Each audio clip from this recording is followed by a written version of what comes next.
Bonjour à tous. Donc oui, rapidement, puisqu'on est en retard, je vais vous montrer un projet sur lequel on travaille, sur des questions qui sont remontées en fait dans cette matinée. On a parlé beaucoup de technique, mais on a aussi parlé de comment discuter de toutes ces informations avec le grand public, en parlant notamment de l'approche paysagère. Et ça tombe bien, puisqu'avec le parc, en ce moment, on travaille sur un outil de communication et de sensibilisation à l'évolution du littoral et des paysages littoraux.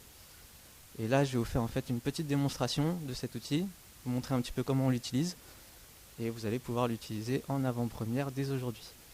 Alors, comment cette idée est née C'est grâce à l'appel à projet du parc du printemps de cette année 2022, qui identifiait donc 4 thématiques, dont une que je vous ai affichée ici sur la sensibilisation à l'évolution du littoral et aux enjeux de conservation sur le littoral.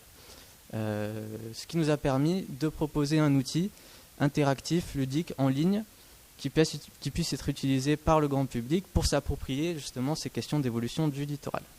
Et grâce au financement du parc à travers cet appel à projet, on va pouvoir le déployer sur toutes les communes littorales du périmètre du parc.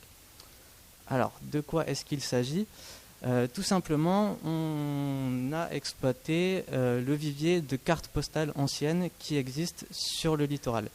Donc là, on est sur la période 1920-1950, grosso modo. Et ce sont des cartes que l'on va reproduire à l'identique aujourd'hui en 2022, les superposer parfaitement l'une sur l'autre, donc la carte postale ancienne et la photo 2022, et les intégrer à un module en ligne interactif avec un système de barres coulissantes que vous avez certainement déjà vu ailleurs et qui permet en fait à l'utilisateur de déplacer le curseur et de naviguer entre les deux époques grâce au curseur s'il est sur son ordinateur ou ses petits doigts s'il est sur une tablette ou un téléphone portable. Et l'objectif tout simplement c'est que l'utilisateur en se baladant entre les deux époques va voir des évolutions flagrantes sur cette période en termes d'occupation du territoire, en termes d'urbanisation, en termes d'usage et de rapport de la société au littoral notamment, et justement lui permettre de prendre conscience de la mobilité du rivage, mais aussi des enjeux de conservation et de la fragilité en fait, des espaces naturels sur le littoral à travers le temps. Aujourd'hui, pour comparer historiquement l'occupation du territoire et l'aménagement du territoire, on a déjà des super documents. Donc là, je vous ai mis la carte d'état-major mi-19e et les photos aériennes hygiène remonter le temps qui vont jusqu'aux années 50, 40. Il y a régulièrement des mises à jour. Donc super outils, néanmoins, ça ne permet pas à tout le monde de se rendre compte et de se projeter sur les sites.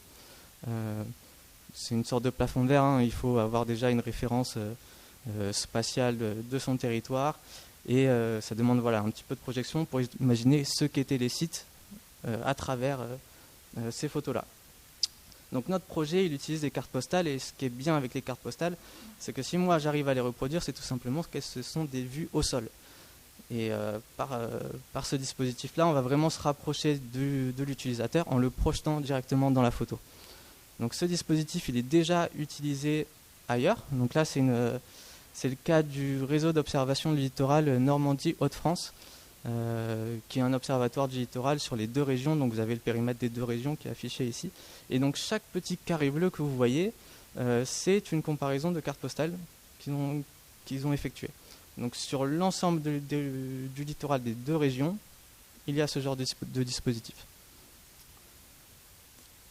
Et donc nous, on va essayer de le développer ici. Donc je vais vous montrer quelques exemples qui sont aujourd'hui hébergés sur le site de l'association et qu'ils seront ensuite avec le parc.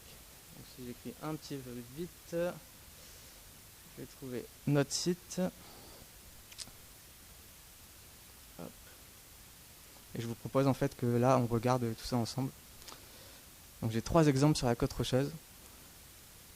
Ils sont ici. Donc là, vous voyez une photo de Bagnoul-sur-Mer. Donc vous voyez peut-être, certainement vous reconnaissez le site un petit peu. Donc là, c'est l'université Pierre et Marie Curie. Et vous voyez donc une plage avec ce qui semble être de la laisse de mer sur la plage, c'est un petit peu noirci, et des restaurants sur pilotis. Donc là, je vous propose qu'on dévoile si vous pouvez... on peut faire des suppositions sur ce que ce territoire est devenu. Bon, au début, on avait réfléchi à un petit jeu, mais là, vu qu'on est en retard, on va le faire comme ça. Et en fait, en déplaçant le curseur, vous allez voir complètement un autre site. Donc là, ce qu'on a construit, c'est une petite passerelle, un port de plaisance, et le site a été complètement repensé. Et donc, vous avez vu, là, l'idée, c'est vraiment d'avoir une superposition parfaite entre les deux sites pour que ça ressorte bien, pour que ça marche. Et ça, on va le faire donc pour tout le littoral. Un deuxième site.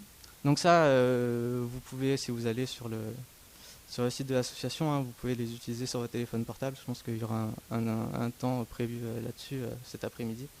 Là, on le fait ensemble pour que vous voyez un petit peu comment ça s'utilise. Donc ici, on est toujours à Bagnols-sur-Mer, une vue dans l'autre sens. On voit le village de l'autre côté. Et là, j'attire votre regard en fait sur ce qu'il y avait avant sur le littoral dans la Hanse de Bagnols. L'île Petite, juste au niveau de mon curseur ici, qui en fait étaient des rochers au large. Et puis ici, on va pouvoir voir ce qu'ils sont devenus aujourd'hui.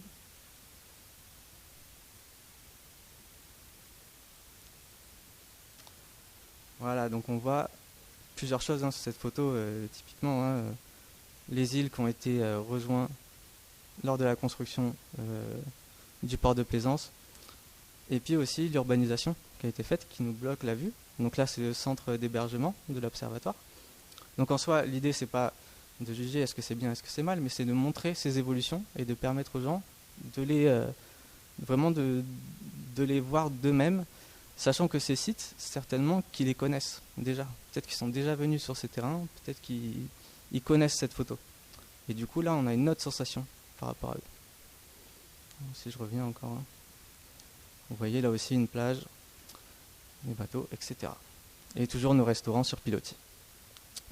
Et un autre exemple que je peux vous montrer dès aujourd'hui,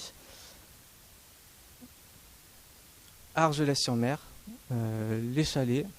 Donc je ne sais pas si vous reconnaissez déjà ce site, mais aujourd'hui, on a quelques chalets qui subsistent. On est sur l'esplanade Charles Trenet, à Argelès-sur-Mer. Donc en fait, on voit que ces chalets qui étaient construits directement en arrière-dune, on est sur la plage, si on regarde bien. Le site a été complètement réapproprié par la commune. Et donc on a construit une belle promenade.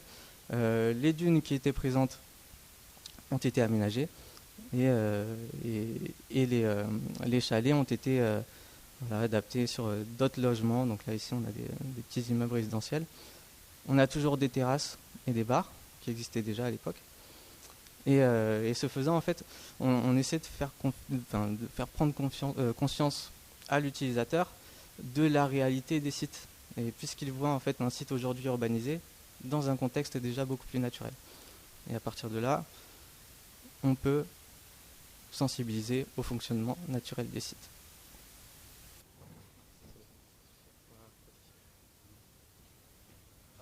Voilà, c'est un deuxième outil qu'on voulait vous présenter aujourd'hui. C'est une frise chronologique, une flèche du temps. Donc vous l'avez vu, c'est Eric Palvado qui l'a utilisé sur sa présentation. Et ça, ce sont des outils qui sont développés par Nightlab, donc une communauté en fait de designers, de développeurs, de journalistes qui essaient d'expérimenter en fait des petits outils interactifs, libres, gratuits. Donc ça, vous pouvez l'utiliser librement. N'importe qui peut faire sa flèche du temps, sa frise chronologique, grâce à ces outils. Et ça vous permet de construire des choses comme ça, avec des diapositives. Donc vous avez en haut un espace de présentation avec des médias que vous pouvez intégrer. Donc ça peut être des photos, ça peut être des vidéos, ça peut être des liens YouTube, que sais-je. Une présentation et en bas, vous le voyez avec des couleurs ici, une frise chronologique sur laquelle vous allez pouvoir insérer des éléments et construire en fait une sorte de défilé de diapositives selon les éléments de votre frise. Donc ça en fait c'est un outil qui est très pratique si on veut parler n'importe quel élément temporel en fait. Ça peut être l'aménagement du territoire, ça peut être le développement d'un projet, d'un chantier, de travaux, illustrer une dynamique, ce genre de choses. Et donc vous voyez un petit peu, vous pouvez insérer des liens vers des photos qui sont là, des textes, et jongler de diapositive en diapositive. Donc c'est très simple d'utilisation et vous pouvez le faire gratuitement.